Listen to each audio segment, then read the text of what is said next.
1420 Sports Bar Podcast, Four Beer Sports, talking a whole lot more. Dave, one thing you came up with, I don't know how you did it all on your own. I'm not sure if you did. You said that you got pirated. We should have trademarked this right off the bat. But anyways, give us this week for me and Dave Roberts, his first time on the show. I'm going to have him back for sure. This has been a great conversation piece tonight. But Dave, give us your would you rathers. So my would you rather is all about, would you rather go for a beer? Yeah. Like, so the three of us are together and I'm going to give you a couple of people.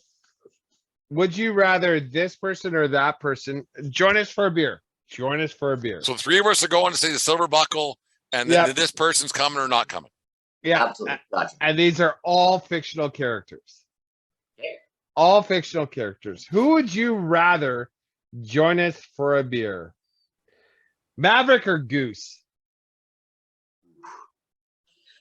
Well, if I got to start, that's a tough one. No, I don't know.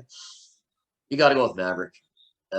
He lives, obviously. Goose doesn't quite make her through the first tour. And they did just come out with a new one, and it is pretty dreamy. I'm not gonna lie, me and the better half went to watch the new one in the theaters there, and I went to get my phone out of my pocket and it fell out to get comfortable before the movie, right? And the phone fell out of the pocket and smashed. And I said it was because Tom Cruise showed up with his shirt off on TV again. But it looks, I think it'd be Maverick. Maverick or Goose, Brent? I would stick with Maverick as well. I just think he's the fuck. I don't want to say that, but Goose might have better stories because he's watched Maverick do his thing, right? And that's good, true. Yeah, and Maverick, like the sidekick usually does have the best stories. He's a witness to Maverick. Yeah, Maverick's going to tell you what Maverick thinks of Maverick. Yeah, Goose is going to tell you what he saw Maverick do. Yeah, and he's also going to call bullshit. And I like that guy a little bit better because I was Maverick, I guess, when you come down to watch what this fucking moron's going to do, and this moron's going to talk about himself. So, yeah, I'll actually go with Goose.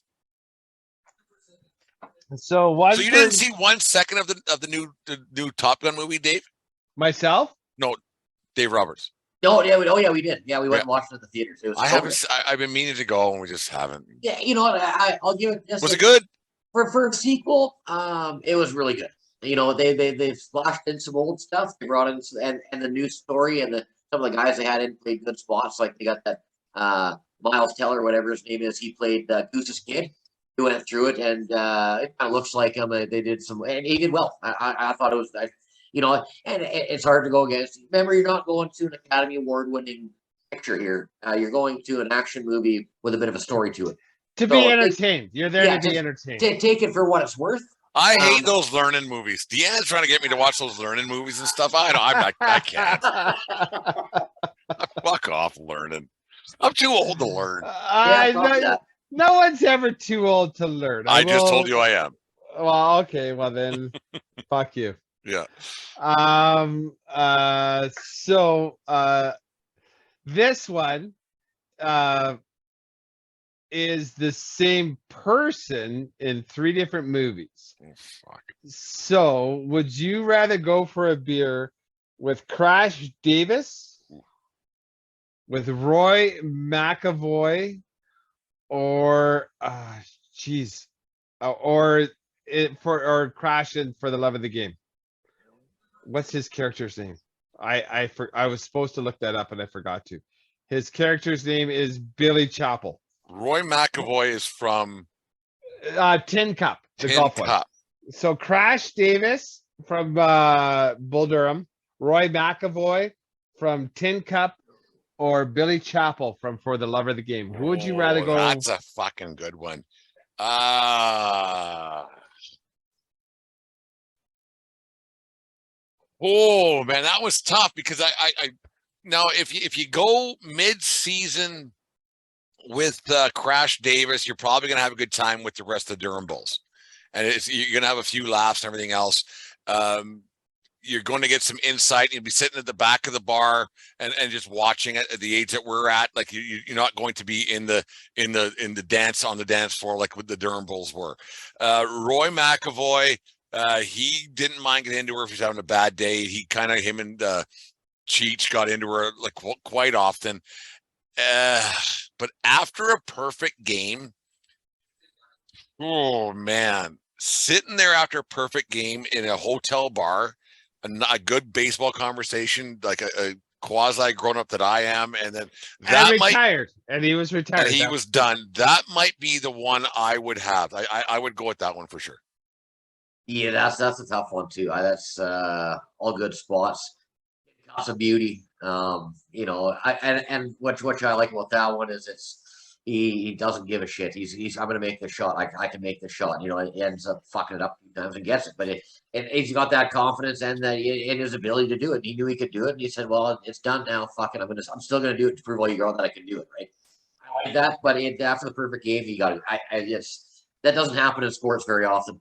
I'd love to see with I think 28 times in total in the history of the game. Yeah, it's and the guys that have done it are all-time greats. It's not, you know, it's not like it's just not run-of-the-run mill dude just throws one in. Usually they're all-time greats. Dave Roberts, like you're a golf guy. You play a little bit. Have you done the tin cup ball? I can make this shot. I can make this shot, and you hit it in the water 3 or 4. Have you done that before? I know I have. Oh yeah, 100%.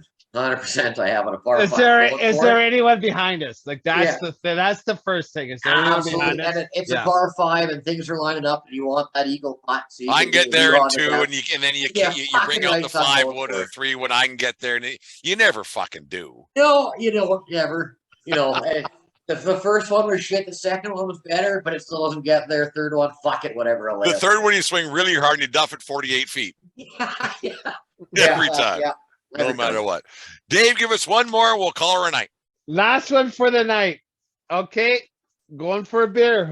I got 3 on this one. Who would you rather go for a beer with? Kermit the Frog, Mickey Mouse, or Bugs Bunny? Oh. Kermit, Mickey, or Bugs? Yeah. Kermit's a ladies' man, though. Kermit's a ladies' man. I think he'd be fun to hang out with for a night. I think Kermit would be all right. Yeah. Bugs Bunny, he's always chewing carrots. I don't know if I'm down with that. Too rambunctious. Yeah. And getting in a fight. Like he's gonna arouse. Yeah. He's causing trouble. Causing trouble. And tattoos on guys' faces and shit. Like he wouldn't shut up. Yeah, no, I agree. And then Bugs Bunny or Mickey Mouse, you're too associated with kids' parks and things like that. I'm an adult now. I'm good with that. I'd like to have a conversation with an adult, and that might have to be Kermit the Frog.